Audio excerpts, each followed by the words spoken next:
샬롬 류 선생의 구속사 천국열차 유도수 목사님의 신구약 성경 파노라마를 낭독하는 시간입니다. 지금은 나훔서 마지막 장 3장, 나훔서 파노라마 마지막 장 3장입니다.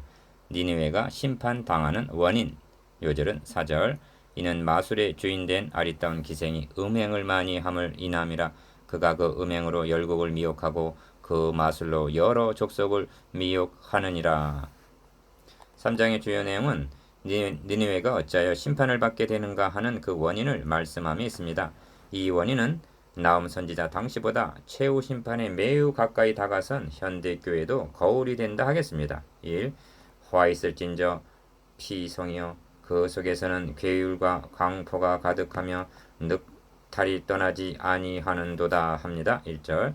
이것이 첫째 원인입니다. 이는 이웃과의 관계, 즉 이웃 사람, 이웃 나라, 특히 하나님의 백성들인 이스라엘의 범한 죄악인데 성경은 이를 가리켜 불의라고 말씀합니다. 그런데 이보다 더 중하고 우선하는 심판당할 죄가 있습니다. 이는 마술의 주인된 아리따운 기생이 음행을 많이 함을 인함이라. 그가 그 음행으로 열국을 미혹하고 그 마술로 여러 족속을 미혹하느니라 한 죄입니다. 4절.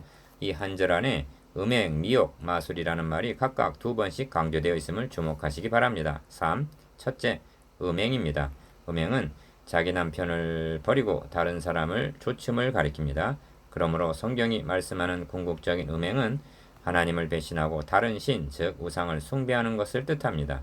1장 14절에서 내가 너의 신들의 집에 새긴 우상과 부은 우상을 멸절하며 하십니다. 성경은 이를 가리켜 경건치 아니함이라고 말씀합니다. 어느 시대를 막론하고 하나님의 진노는 경건치 아니함과 불의에 대해서 하늘로 조차 나타나는 것입니다. 로마서 1장 18절. 그가 그 음행으로 열국을 미혹했다 하는 4절 중반절 의미가 무엇인가? 아수르가 섬긴 신은 여신입니다. 그래서 아리따운 기생에 비유하고 있습니다.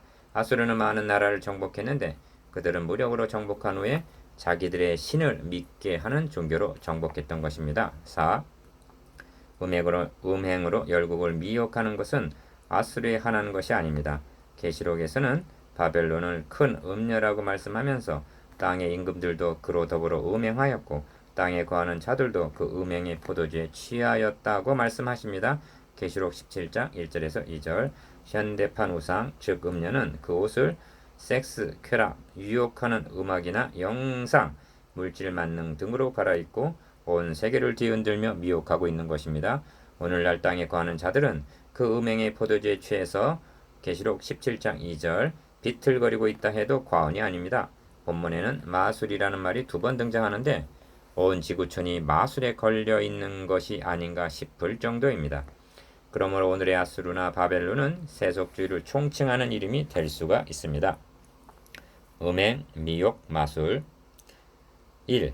그런데 이 말씀이 경종이 되는 것은 이것이 남의 얘기가 아니라 교회를 향해서도 자칭 선지자라 하는 여자 이사야의 배를 너가 용납함이니 그가 내 종들을 가르쳐 꿰어 행음하게 하고 우상의 재물을 먹게 하는도다 하고 계시록 2장 20절 책망하고 있기 때문입니다.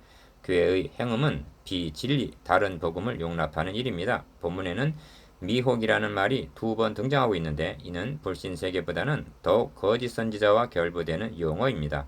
계시록 14장 4절은 이 사람은 여자로 더불어 더럽히지 아니하고 정절이 있는 자라.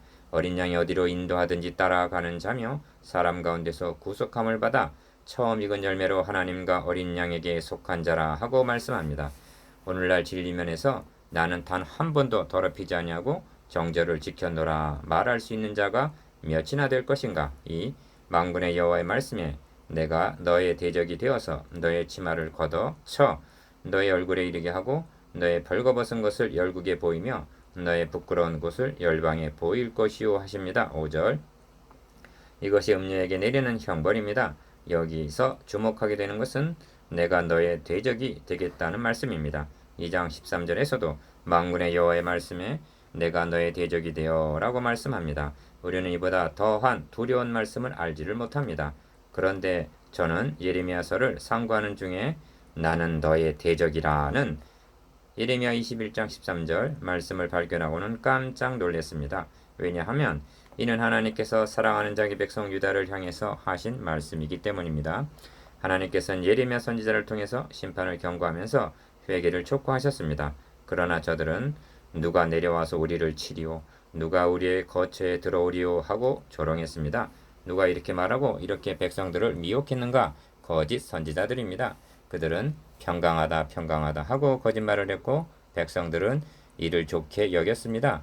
예레미야 5장 30절에서 31절. 그들을 향해서 하나님은 나는 너의 대적이라 말씀하시는 것입니다. 그리고 종래는 심판받아 멸망했습니다. 오늘날도 되풀이 될 수 있다는 점에서 이 말씀은 경종이 되는 것입니다. 3. 너의 다친 것은 고칠 수가 없고 너의 상처는 중하도다 합니다. 19절 상반절. 이를 두 방면으로 생각할 수가 있습니다. 첫째는 니느웨가 심판을 면하기에는 상처가 너무 중해서 치료가 불가능한 상태라는 의미입니다. 왜냐하면 하나님은 자기 백성 유다를 향해서도 나 여호와가 말하노라 너의 상처는 고칠 수 없고 너의 창상은 중하도다 하고 예레미야 30장 12절 말씀하고 있기 때문입니다.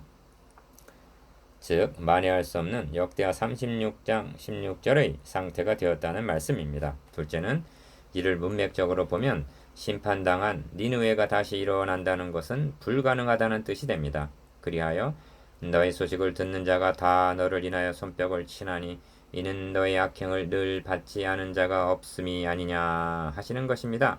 19절 하반절.